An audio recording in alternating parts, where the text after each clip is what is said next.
Prime Minister Narendra Modi addressed the nation last evening, calling GST 2.0 not just a tax reform but a festival of savings and a first step towards economic self-reliance. But the big question is this really a turning point for the Indian economy, or is it more of a political masterstroke ahead of upcoming elections? Let's break it down. So what exactly is GST 2.0? From September 22nd, India has officially moved from a complex multi-slab system to a much simpler three-slab structure. That is 5%, 18% and 40%. Everyday essentials like paneer, ghee, soap, shampoo, footwear and even some vehicles are now cheaper. Luxury items and sin goods like expensive cars, alcohol and tobacco have been pushed into the 40% slab. And the middle slab of 18% will cover most commonly used items and services. Finance Minister Nirmala Raman has called this the most ambitious tax reform since 2017, while the PM said it will empower the middle class and boost consumption. The government is selling this reform as a win-win for everyone. For consumers, fewer slabs, less confusion, simpler compliance. For the economy, higher consumption leading to growth and more tax revenue in the long run. PM Modi went a step further, linking it with nationalism. He said, "Say with pride, I use Swadeshi." By making essentials cheaper, the government is trying to push the narrative of self-reliant India, where consumption of Indian goods becomes stronger. But here is the catch. Will this really translate into real savings for ordinary Indians? Remember, when GST was first launched in 2017, it was also marketed as one nation, one tax. But in practice, it created a lot of confusion, multiple slabs, and heavy compliance burdens for small businesses.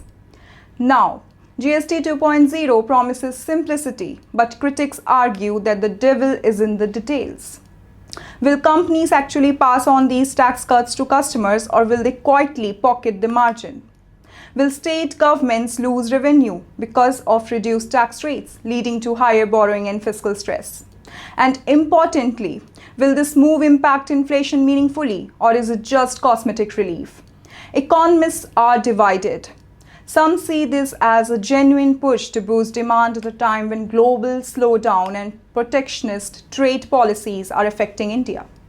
Others believe it's a short-term populist move, carefully timed ahead of election season. Let's not forget the political angle here. GST has always been a contentious issue. Opposition parties have consistently attacked it as a Gabbar Singh tax. Now, with GST 2.0, the Modi government is trying to rewrite the narrative. By simplifying the tax slabs and giving relief to households, it's making a direct pitch to the middle class and urban voters. This reform also helps the BJP shift the conversation away from issues like unemployment and farmer distress, focusing instead on economic empowerment and national pride. So yes, while GST 2.0 may be about economics on the surface, politically, it's a very strategic move. The real test of GST 2.0 will be in implementation. Will states cooperate or clash with the center over revenue sharing? Will compliance genuinely become easier for small traders, or will loopholes remain? And how will inflation numbers look over the next 3 to 6 months? If executed well, GST 2.0 could indeed become a landmark reform, simplifying taxation and boosting India's growth story. But if not, it risks becoming another headline without real impact on people's wallets. So to wrap this up, Prime Minister Modi has pitched GST 2.0 as a historic step towards economic self-reliance and a festival of savings. The middle class is being told, rejoice, prices are coming down. Businesses are being told, relax, compliance is simpler now. But behind the celebrations lies the tough reality. Real reform is not about big speeches, but about ground-level implementation. As citizens, we will know the truth. not in headlines, but in the bills we pay at grocery stores, the EMI we pay on cars, and the monthly household budget.